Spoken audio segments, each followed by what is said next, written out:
Middag julle, hier op 'n reënerige donderdagmiddag. Nog 'n week is verby, 'n moeilike, besige week glo ek vir almal. Ek wil net gou my gebed vir die week doen. Ek gaan wel met oop oë bid vandag, want ek het 'n paar notaatjies wat ek geneem het, wat ek met julle wil deel. Hemelse Vader, soos ons aan die einde van November kom, pause ek en kyk terug na alles wat die afgelope weke gebeur het. Kinders se eksamen en jaarafsluitings, vooraf bespreekte vakansiebeplannings wat nou in wording is. Daar was oomblikke wat ons uitgewas gevoel het, sonder krag en energie of motivering. Oomblikke wat ons tot die uiterste getoets was. Oomblikke wat ons verras was. Maar deur dit alles, Vader, het U ons gedra. Vader, ek laat alles gaan wat die afgelope maand so swaar en teleurgestel het. Frustrasies, vertragings en moedeloosheid. Elke onbeantwoorde vraag, elke emosionele gewig waaraan ons vashou.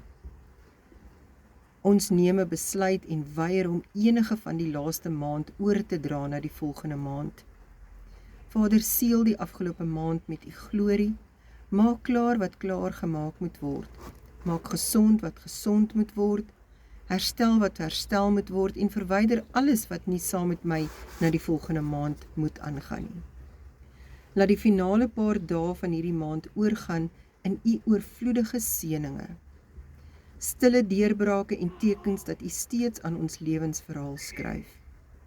Maak ons toe onder die kosbare bloed, Jesus.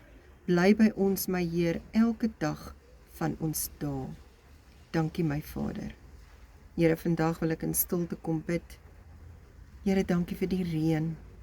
Dankie dat die aarde versadig word, Here. Vader, en so bid ek ook seën oor elke mens wat hierna luister. Mense wat moeg is, moeg gesukkel, moeg geswoeg en gesweet, hulle liggame is tam en afgemat, Here. Maar U gee vir ons nuwe krag, Vader. En daarom sê ek dankie, Here, vandag vir nuwe krag, nuwe olie in ons olielampe. Vader, dankie vir U genade, vir U goedheid, vir U guns, vir U goedertierenheid, Here. Ek bid dat elkeen wat hierdie boodskap ontvang, ryklik geseën sal word, en dat U hand van bemoediging op hulle sal rus, Vader.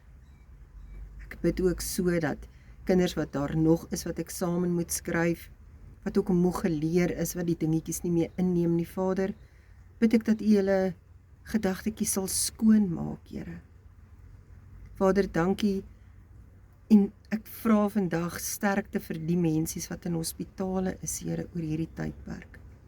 Mense wat geliefdes aan die dood afgestaan het, en wat nog vrae het, Here. Ek bid dat U kalmde, beheerde seëning en antwoorde op hulle sal kom rus.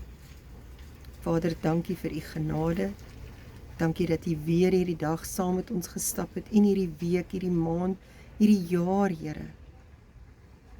Here, dat ons hierdie laaste maand nog vas sal staan in die geloof. Ek bid dit, omdat ons so lief is vir U, Here. So lief is vir U, Here. En dankie vir U genade, my Vader, in die wonderlike naam van ons Here Jesus Christus. Amen.